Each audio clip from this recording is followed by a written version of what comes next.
third PD session for our virtual summit. We have a very special guest with us today. Before I pass it over, I just want to let everyone know that I have made sure everyone's on mute. So if you do have a question for Ron throughout our session, feel free to unmute yourself or put it in the chat. We're both gonna be kind of monitoring it. So I'm gonna pass the mic over to Ron now, and we're gonna get our session underway. Hey everybody, how's it going? So I like Q&A. I love to get input from you guys as to what interests you and where you want to focus attention. I have a very diverse resume if you looked me up. So I was a talent agent for the first 16 years of my career, and with the biggest talent agency in Canada. And then I switched over to casting, and then about 10 years ago, I started making my own films. I actually made my first film 30 years ago, which was a documentary on a mentor of mine, Michael Shurtleff. Michael wrote a brilliant book called Audition, An Actor Prepares. And it's literally become the Bible for every working actor in the world. But I think it's a Bible for life. He asks 12 questions that are so prescient and so richly rewarding in terms of the information they give you about the circumstances you're in live in the moment, that I use it on my desk every single day. If anybody's being really nasty to me, I always ask, what do they want? What are they fighting for? Which is one of Michael's guideposts. And where is the love? Which is another one. And it's a brilliant an insightful book. I give it to, when I was managing writers, I would give that book to every writer and say, when you finish writing a scene, ask yourself if you've addressed these questions that an actor has to answer when creating his character. And they have to improvise if you haven't, as a writer, fulfilled that need. So it works for writing, it works for directing, it works for every manner and facet of life. And it's one of, I think, Michael's great gifts that he left. He's since passed away. But I was blessed to have known him. And so I made this documentary film. It ran on PBS and the CBC and Access Canada and TV Ontario and lots of other places. And I think I have the only surviving print of it that is the feature-length version, because it was cut down for broadcast to under 60 minutes. But I have the original. And I should dust it off and show it sometime. So, where do I begin? I started making my own films about 10 years ago, as I say, when an actor came to me with his demo reel. And he was also a stand-up comic and an improvisational artist. And in the middle of all these scenes, he had some really badly shot footage from his club act of him doing an improv about a guy working on a suicide prevention line. Hilarious, right? And I watched that and I said, it doesn't belong in an actor's demo reel. But I then kind of flippantly said, but it would make a great short film. So months later, he called me up to take me out to lunch. And he showed me this script and asked me to read it. 10 pages, maybe less. And I'm reading it and I went, well, this is the thing I told you to write. And he went, oh my God, I'm about to shoot it. And then he said, would you direct it? And I went, I'd love to. And within a year, I'd made 3 short films. Within 2 years, I'd made 5. And now I've made 12. And I'm producing a new short film right now called Hotel Room. And I produced A Brief History of the Unicorn just last year. Another short film, which is on the festival circuit now. It's won some awards. It's doing very well. Um, and and my next short that I'm going to direct is called Fade Away, and I've put that out on the international screenwriting circuit for film festivals, and it has already won 15 top screenwriting awards internationally. So I'm hopeful that the film will turn out well. And in Ottawa, I'm on the jury of the International Film Festival in Oaxaca, Mexico, who had a big earthquake yesterday, actually. Spent most of the day talking to my friends and finding out if they still had a roof over their head.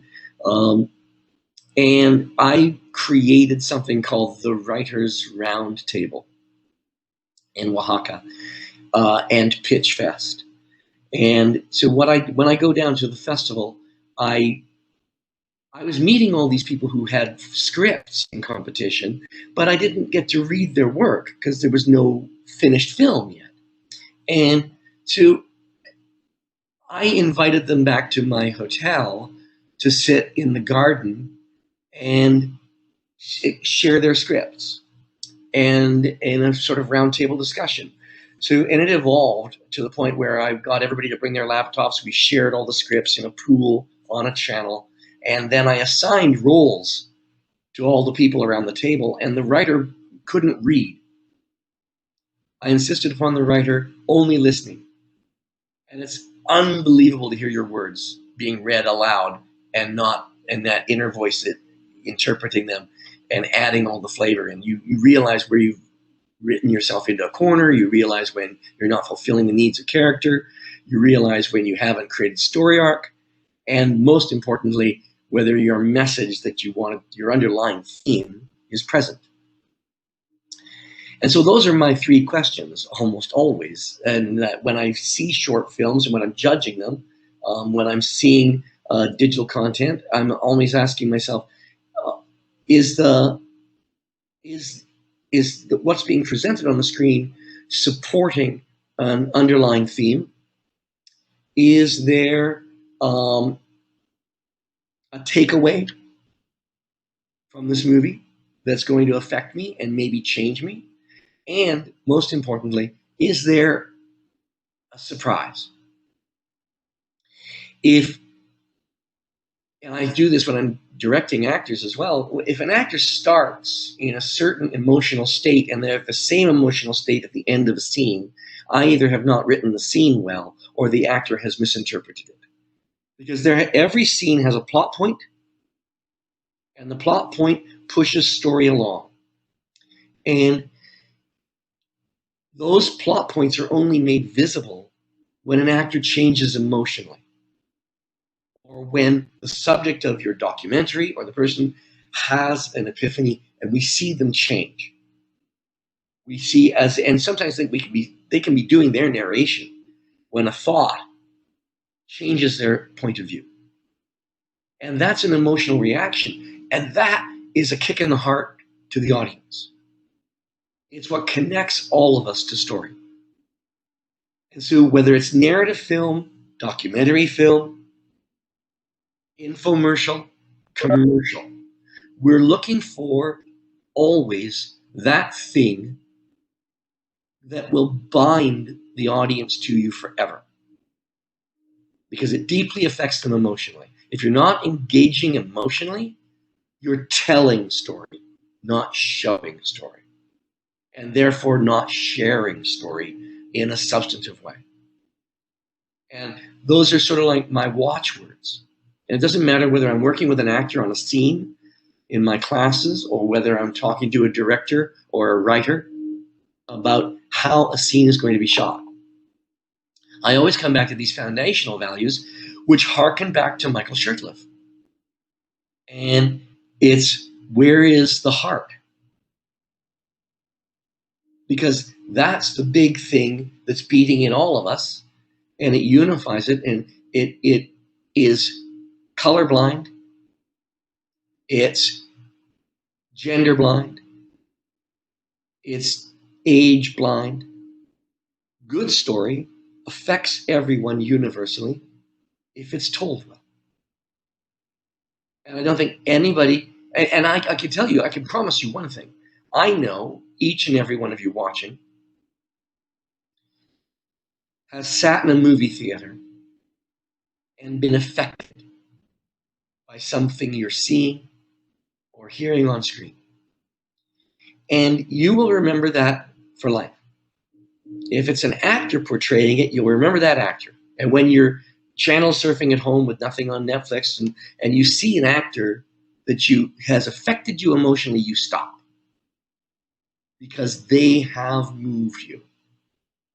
And you will hesitate and watch a bit of what they're doing and likely stay to see the rest of their journey. And that's our job. I call it building relationships for life.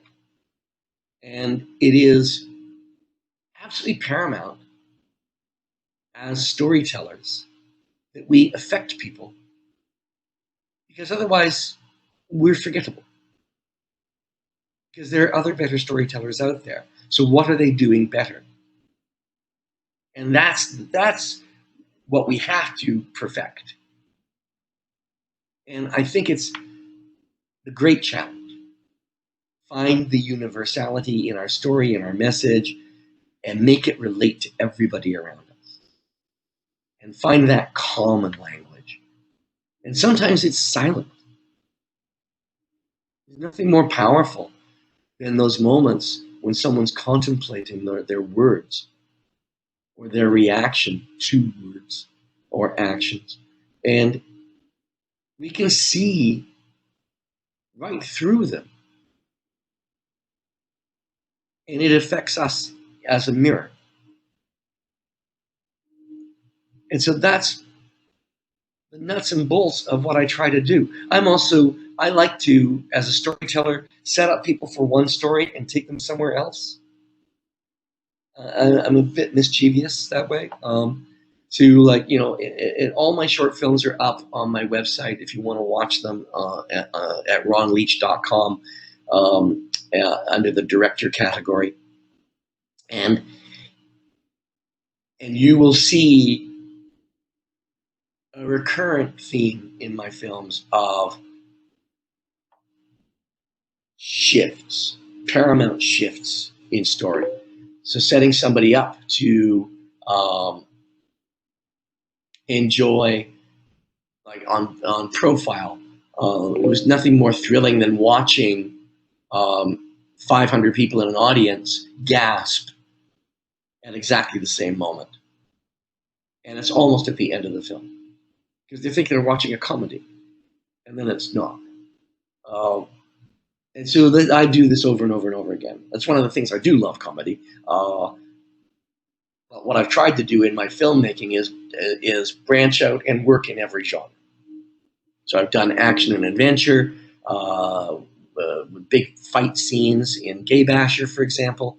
I've done internal dialogue from a female perspective, but I think her story tells everybody's story about love. What is love? And I call it Love Is.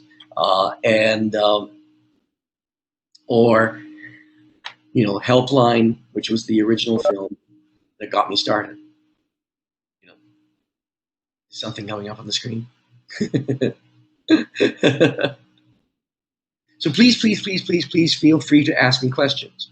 What is your interest? What do you want to know from me? Is it story? Is it how to get your films made? As I say, I've had a lot of experience in multiple disciplines because, I have a furtive brain. It doesn't lay still for long. No questions? Not at the moment. I was wondering if you wouldn't mind sharing the story you shared with me when we previously connected about the pirate ship, and sometimes looking at how sometimes our stories may not be shared the way that we originally thought, but looking for different avenues, just let them come up some time for some questions. Yeah, so in Oaxaca at the film festival, we run a program called Pitch Fest. Pitch Fest is when writers and directors and producers can come into the room and they meet industry professionals, a distribution person with a casting person, producer, director, whatever. We have a number of people on teams, It's always two people, sometimes three, if they're a team. And the person will come into the room and they have the opportunity to pitch us. And it's like when you're on the elevator and you suddenly realize you've gotten on the elevator with Edward R. Pressman. You got one of the greatest producers in the 90s in your room, and we've got to have this person. You've got to have 10 minutes before you get to your floor to try and pitch them. And then they come in, sit down, and pitch. They have 10 minutes. And I want to hear their log line. I want to hear their short synopsis. And if that's enough, and then fill in the blanks. And this woman came in, and she had this incredibly elaborate synopsis. She had written a screenplay, massive screenplay, about a female pirate. It was a woman in the 15 or 1600s who disguised herself as a man. She's a true historical character. She disguised herself as a man. She was a pirate raider. She was the captain of her own ship. She traveled all over the seven seas, and she pillaged countless vessels. She got caught, was sent to prison, still disguised as a man, kept her secret, managed to escape. While she was on the run, she met the most famous Chinese pirate in the world, female pirate, and then who gave her a ship of her own, a galleon of her own, and it was a junk. And she carried on being a pirate to the end of her days, but as a woman. So she got to come out from hiding as a man. Fabulous, amazing story. And I looked at her and I said, this is great, but how are you ever, this is a $120 million movie. It's Pirates of the Caribbean, but with a female perspective. And it's historical, and it's got to be accurate. It costs and costs and costs go up. So I was musing, and she says, I don't know, she doesn't have reach to the kind of producers or studios that can do this. And she doesn't have any practical experience as a filmmaker to give them confidence to give her $120 million. And I said, have you ever thought of making it a game? And she looked at me like, what do you mean? And I said, well, I cast for Ubisoft, and we make video games. And they are not constrained by anything, because anything that can be animated can be imagined and made real. And so this, in an interactive way, would be a great game. She flipped, her head exploded, and and she contacted me afterwards, and I put her in touch with the game people, and she's now in negotiations with them. And I hope to hell it happens, because I want to see that movie, or at least I want to see that game. And it's another fellow that came in, crazy Google-eyed Italian fellow, tall, balding, big glasses like Harry Potter. And he came in, he sat down, and he was like, building up his strength, and he was like, courage. And he finally said, and he goes, takes a breath, and he goes, my grandfather's mother was the first man in Puglia, Italy, to have an electric stove. And it made him a communist. And then he sat back. That's his pitch. And I just had a million questions. And so I asked him a million questions, and he went, so he was able to make so much bread that he couldn't sell it all. So he gave all the excess loaves of bread to the poor. And they called him a communist. And he had to live with that bread in that market. And he has the stove. He has his grandfather's stove. And I loved him. His pitch was just, it had a hook. It made me want to ask questions. And he had answers for every single question I asked. And it was exciting. Another woman came in, And she sat down. She'd made a documentary film about her lover who battled cancer and survived.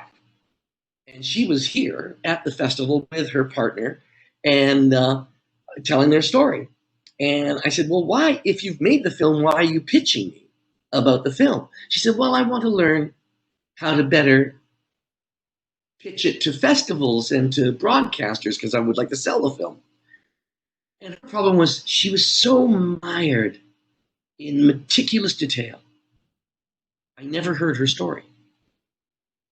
There wasn't a beginning and a middle and an end because she got lost in the streetlights and in the fog in London and the dewy streets and nothing but cobblestones. And it's like I'm clicking on all the watchwords in her story, but not the element of heroism and loyalty that was the because I went and saw the film the next night. It was thrilling, wonderful. And it had all these visual elements that she was describing, but she didn't tell me the heart. She didn't tell, and she, and I said, I took her aside. She spent her entire 10 minutes talking and not letting anyone else speak. So she didn't get any feedback. So I said, when we go on break, please find me because I'll be somewhere in the quad. We were doing the classes and the pitch sessions and the roundtables at the university in Oaxaca. And so I'm wandering through, this lovely shaded grove and spotted her. And I sat down and I gave her point by point what the strengths and weaknesses were of her pitch and why she wasn't gaining resonance with people who were giving her that she was pitching because she was unfocused. She needed that 10-word log line like you'd read in the TV guide of what this was. And then a 1-paragraph description of naming who the characters are, who's the star of her story, who are the supports. Is there a nemesis? And I said, you've got an epic film from your description of its art direction. But I don't know if it's a documentary. I don't know if it's a narrative film. I have no place, no lexicon to put it in. And so you've lost me, which is tragic. And so, well, what would you have as a log line? I said, no. I'm not going to write it for you because then I'll have to bill you. But I will counsel you. But you have to take the examples of what you're hearing because everybody here is pitching. Every single person has a script. Every single person has their story. And they're eager to tell you. And so listen how they're structuring their pitch, how they're catching your interest. The crazy Italian had me at communist and a stove. And it was just such a thing that doesn't make sense that I had to hear the story. It was so nonsensical, it made perfect sense to me. And he was such a character as well, which helped. So does that... No, thank you so much. We do actually have a couple questions, and I think that's a good segue. So the first question we have is, in your experience, what genre of storytelling reaches the broadest audience? Well, there's no easy answer because there's so many different subcultures of filmmaking. Like documentary film tends to attract people who have a causal relationship to the subject matter. So if you can make a documentary film that has and find a way to pitch it so it has universal appeal, then you're going to reach a universal audience. Narrative film, we all know, filmmaking goes also the pendulum swings in terms of filmmaking. So right now in Hollywood, everybody's making blockbusters. Everybody's doing action and adventure, and Marvel, DC, all these things. And where are I have posited, just to step out of this conversation for a moment, I have posited that when Hollywood was making ridiculous films, television was addressing social consciousness. To when Hollywood was making like movies like Panic in Needle Park and I'm trying to think of some of all of the Sidney Lumet movies, of the 70s and early 80s, the big social justice films. Television was doing My Mother the Car, and about a ghost inhabiting the ghost of your mother inhabiting a car and trying to still be your mother. Ridiculous. Gilligan's Island was being made, at the same time as these giants in filmmaking were on our screens, telling rich stories that challenged us and our sense of humanity. And then we flipped. Right now, we're going through this flip where most popular filmmaking is fantastical. And we're looking at television and new media to tell relevant stories that address the human condition. It doesn't matter whether you're writing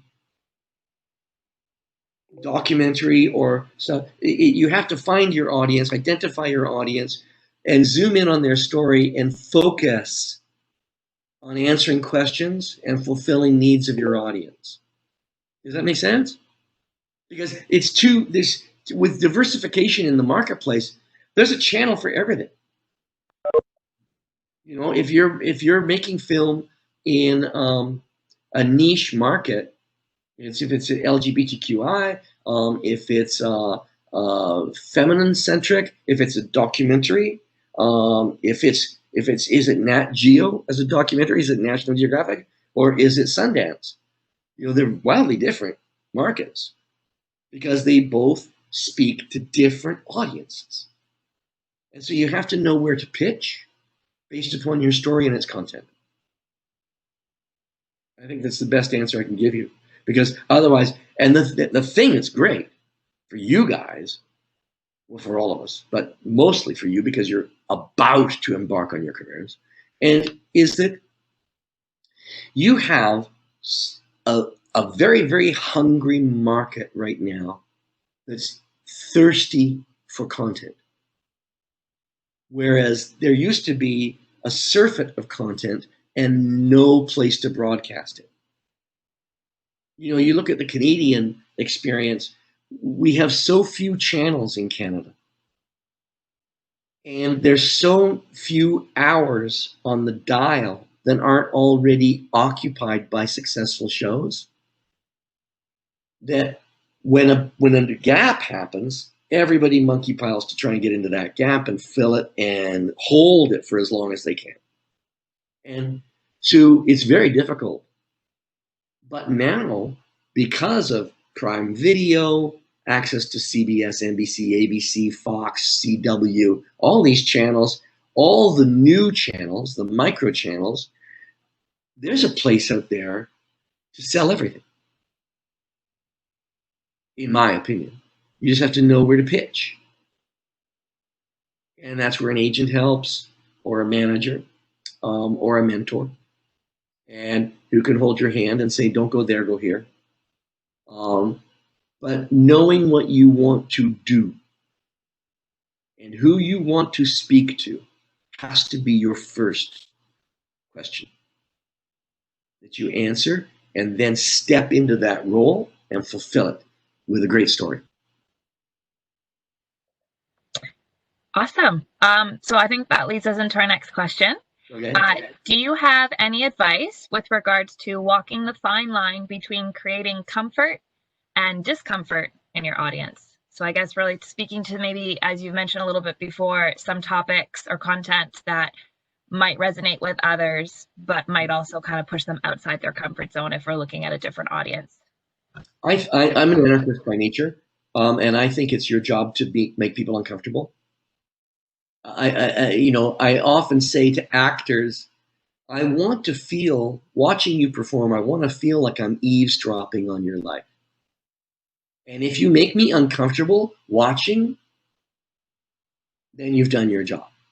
Because then you've breached the point of that intimacy.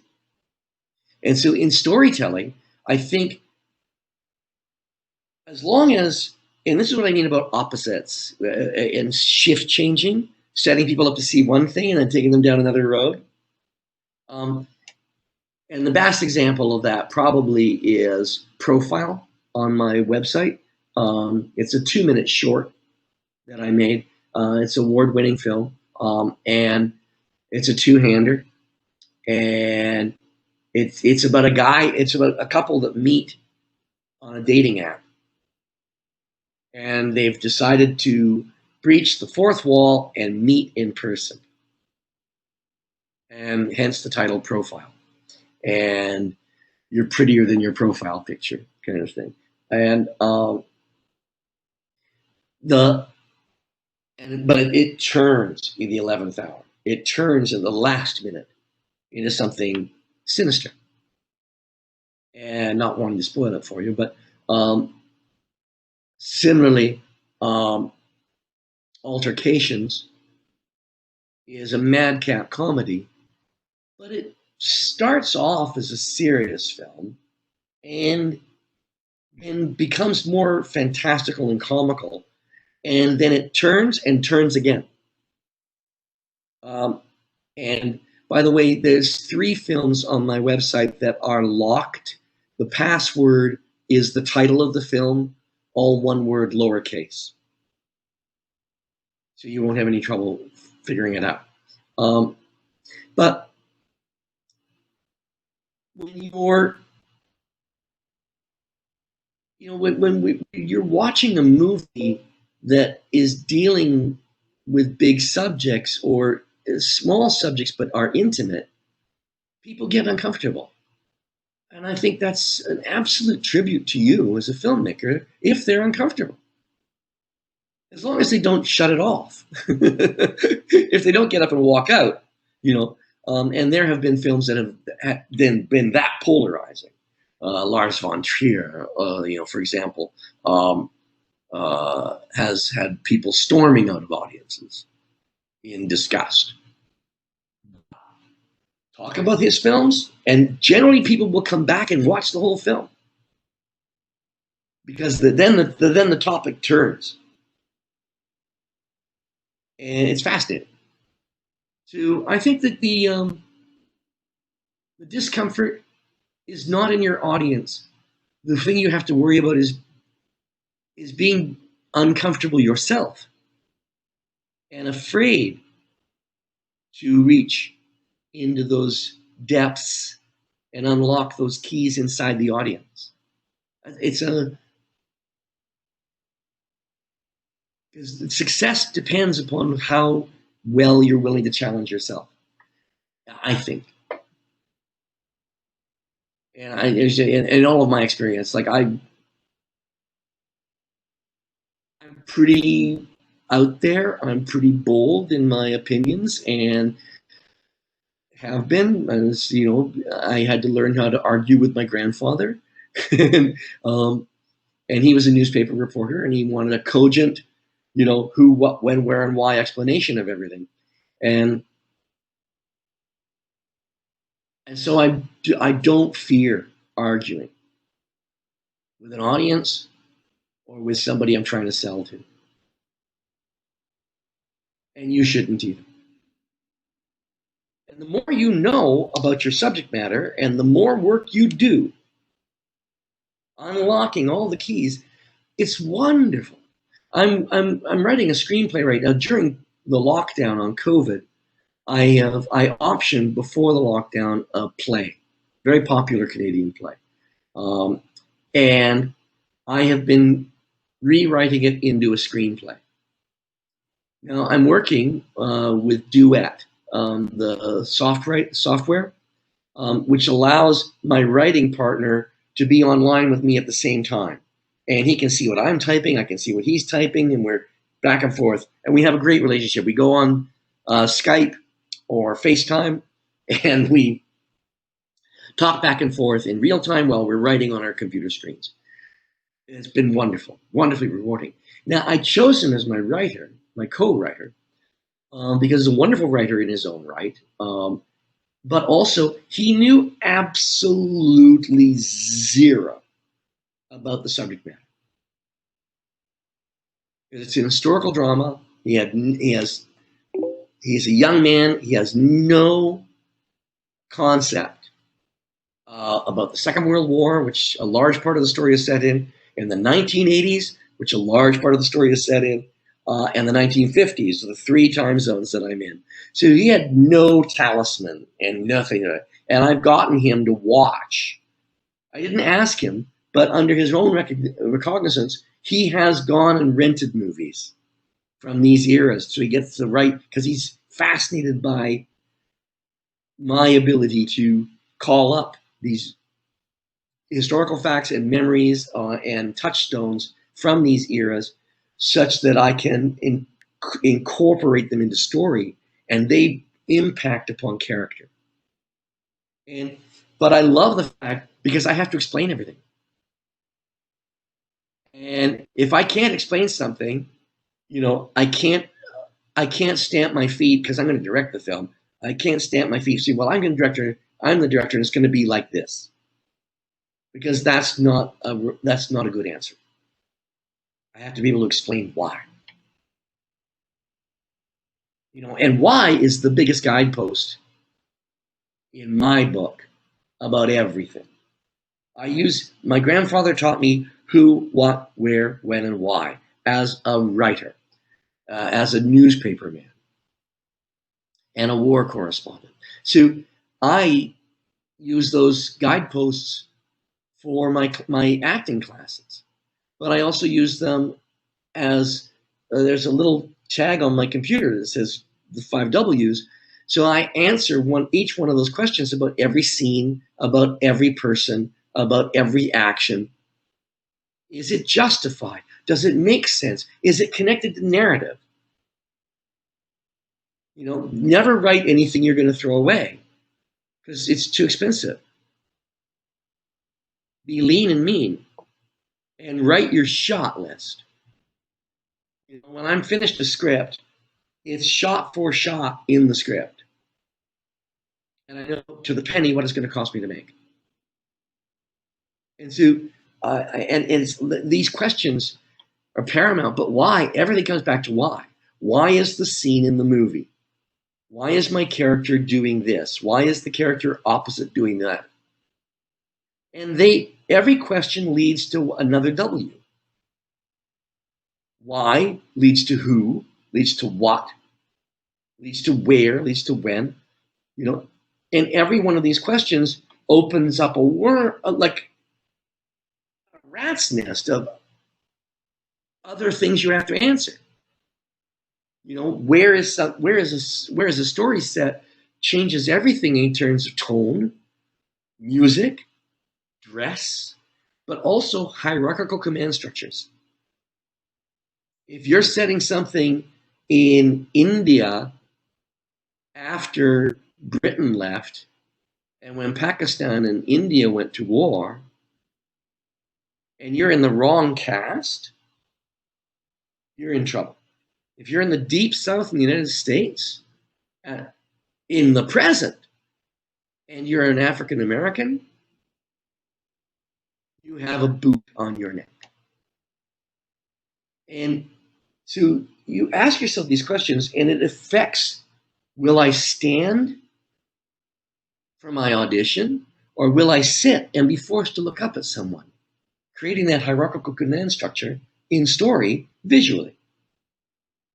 And then when I want to rise up and meet them and stare them in the eye and challenge them, from this to that is a big arc. and a big change in structure, in story, and a big payoff for the audience. But all of these things are affected by each other. So the interrelationship of them, getting them to knit together, is your job. And refining and picking. I went through the script that I'm writing this morning with my writer before this session with you guys. I did a 2-hour writing session. And I was going through the script, and I was taking words like "and" out. Because people don't use conjunctions in dialogue. They tend to leap. I, do, and trying to turn everything into active grammar. And I'm only at 72 pages, and I still have to add the cinematographics. So it'll go to 90 pages in the next writing session when I start adding all the camera moves and the credits. And I love it. It's so much fun. It's just, it's a giddy pleasure. But I do find I'll do like 2.5 hours, and then I need a scotch. and I need to put this away and do something else. And come back tomorrow, which we will do until we're done. Does that answer that? I don't know what like. No, definitely. And I think that actually segues, and I feel like you started to answer a bit of another question that came in, but specifically about screenplays and screenwriting. But do you have any advice on how to begin writing a screenplay? One of the participants has written a feature before, but they're having they have trouble when it comes to just beginning a new project. So is there anything that you do to kind of start these new projects, tips and tricks throughout? Yeah. So first and foremost, I want to ask myself, who is going to be the character that I'm going to be following? Is it a 5-corner? Is it a hero arc script with a central character that's going to be carrying me through? And is there a defining moment in their story? And so I always begin with the defining moment, and then work out back to the beginning and off to the end from there. And so if there's a moment that inspired you to write the story, something you've seen, something you've heard, something you've read, something you've experienced, that is your jump off point. That'll land you in the middle of your story and settle you. And then you can elasticize it and move backwards and forwards in time. And I find that that's how I write. And it's now with the adaptation, I had an awful time. I input the play into Duet, and it was 140 pages of dialogue. And because it was a play, it was all exposition. And I had to figure out how to turn it all into action. And I started doing it scene by scene, plodding along through the play. And I was like, well, this is not getting me anywhere. I mean, I was making some progress, but I was like, I'm going to be doing this for the rest of my life. And so I said to Christian, my co-writer, and I said, I wanted to, and he's very adept, and he's a very good organizer. Not that I'm not, but I'm lazy, quite frankly. And so I said to him, what I'd like to do is break out all the relationships and take the play apart by looking at the mother and the son, by looking at the grandfather and his lover, by looking at the mother and her sister. And so I isolated everybody out into just their scenes. And I was able to almost instantly see all of the extraneous stuff that didn't need to be in the story. And so suddenly it went from being 140 pages down to like 35. And so now it's 72. But it's 72 pages of action, not description. Now when I add the cinematographics and when I start putting in my placeholders for where we are and what it's like and what the visuals are going to be, how I'm going to move camera to help me tell a story. Now I've easily got 100 pages in my laptop waiting to get out. But it was to me, it was character and relationship that solved my problem. So now another project I wrote, which is going to be produced next year, I did it a different way. I knew exactly the story I wanted to tell from start to end. So I started by writing a treatment. I did a 25-page treatment. I then took the 25-page treatment, I broke it out into flashcards of scenes. I took the scenes and then I did a step outline of beat, beat, beat in the scenes. And then I just filled in the blanks from the step outline and I had the script done. And it was like, why didn't I do this before? This was like, but I knew the story. The story wasn't evolving in my head. I knew exactly what the story was. So if you don't know your full story, use the other method of that linchpin moment that you can build out from. And if you have the story in your head, start constructing it filmically. And that step outline is going to be something that saves your bacon. It's something that it's a tool that you can use forever. And it's bulletproof. And you can hand that to your production manager and he can do your budget. Because you've already stepped and broken the script out into all of its scenes and locations and the beats. And it's incredibly empowering. Does that help? No, that sounds good. No, that's great. Does anyone have any other questions for Ron? We're just kind of coming up to our last 10 minutes. Oh my God, really? Yeah, I know. Time flies. You're having fun. What do I see here?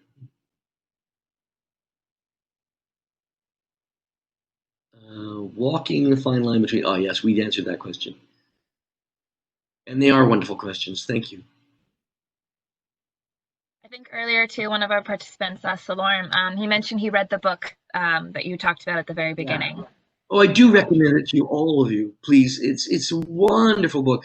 The foreword was written by Bob Fosse, great director of All That Jazz, Cabaret, all these award-winning films. And he was a stunning director on Broadway and a dancer turned director. And the foreword alone is worth the price of admission. Now, it was written about auditioning for the theater in the 1970s. Well, it was, the age of Aquarius, hippy dippy, like they were doing things like Pippin and Jesus Christ Superstar, all these wonderful shows. So it is dated in terms of its relationships to things. But when you get into the meat of the book and he's talking about the guideposts and the questions you need to ask yourself, it's timeless because people haven't changed that much. We're still burdened with the same problems that we had 300 years ago, 600 years ago. It's still the dark ages as far as I'm concerned. For all of our illumination. That's mechanical. It's there that needs illuminating. And again, if you bring everything back down to that heart, the heart will change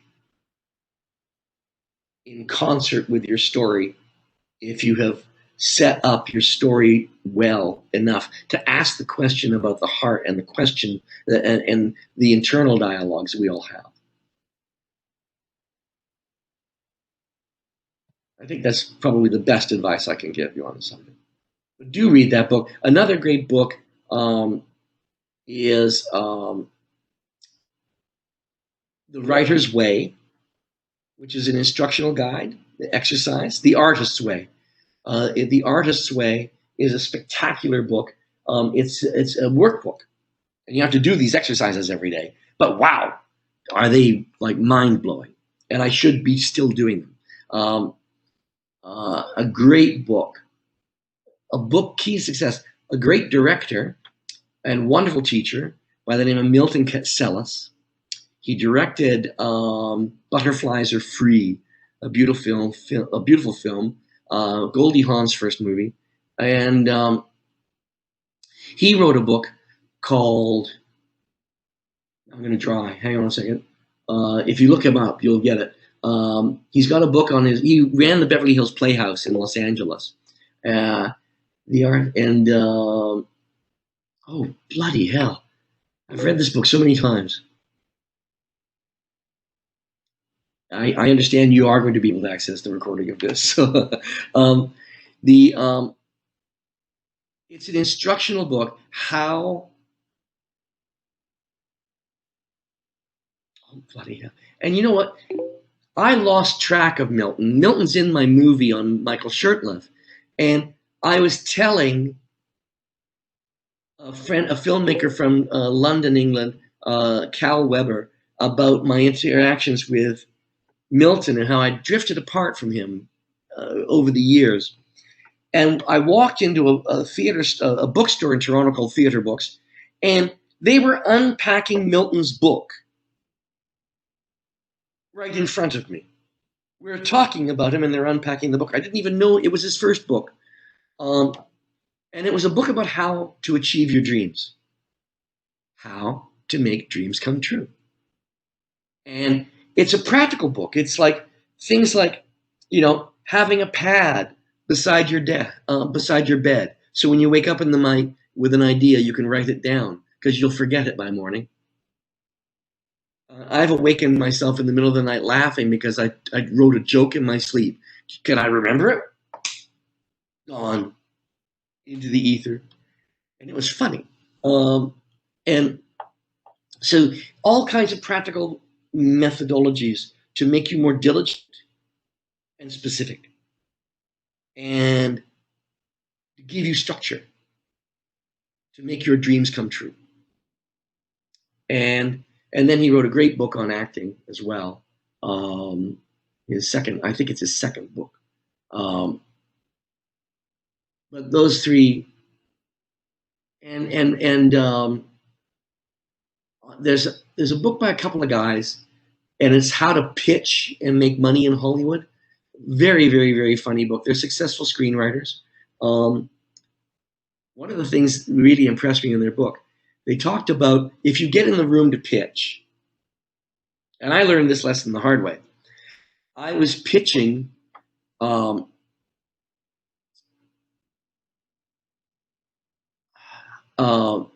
Canton, who was the president and chairman of the board of Warner Brothers, and Mitch Horowitz, who was his head of acquisitions, on a film that I was trying to sell to be shot in Toronto.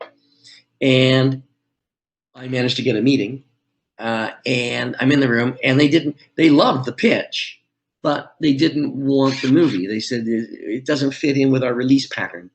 So we can't buy the film, I'm sorry. And they said, what else have you got? And I didn't have anything else to pitch them. So never walk into the room with an empty bag, right? My cat's moving my computer, sorry. And if it looks like Krakatoa, east of Java suddenly. And so I threw it back on them. And I said, well, what are you looking for? Like, what do you need? Maybe I have it. And they told me that they have a couple of older actors in their roster of housekeeping deals, and they owe movies to them. And so we're looking for something that could possibly feature one or both of these actors. And I went, oh, I've got that. And I had read this script. I had represented it for a long time. And it was really simple. True story about two brothers, one who's crazy, like really gnawing on the furniture crazy, and one who's still a little disturbed but functional. And they live in the Bronx in New York. And they end up destroyed by fear. To the degree, true story, their whole house collapsed on them. And that's a very abbreviated pitch, by the way. So I pitched them, and they bought it. And I came back to Toronto. I took a meeting with the writer. I optioned the script and started a rewrite process. And I had the script in development for 2 years with Warner Brothers. And one of the actors passed away. And they didn't feel that they had any strength to have another star of the same magnitude as the star that they had to carry the set, because it's a two-hander and very difficult, and it never got made. And then the writer passed away, and his wife inherited the script along with all of his possessions, and she won't let it be made. I've had other opportunities to option it again, and I can't shake her loose until her son inherits it from her. I can't make that deal happen. And I think she's going to hang on. Out of respect. So, what to take into the room. If you have a what's called a wish book, to have your dream cast, what's the color palette of the movie, if you have samples, if it's a period piece or it's futuristic, whatever, if you have drawings, like I've invested in having artists render large-scale drawings of an animated show I wrote, because visuals are very powerful, and having those names or voices for animation, or for actors, if you have their picture, instant recognition. They people get it right away. And so keep it simple. You don't want to take in you don't want people to have to shift through pages and pages and pages of stuff. So just very concise little one sheet or one to three sheets on your project is really easy. And it doesn't cost you anything, and you don't have to have these actors attached. They can be your wish list. If I had all the money in the world, I want, Brad Pitt and so and so.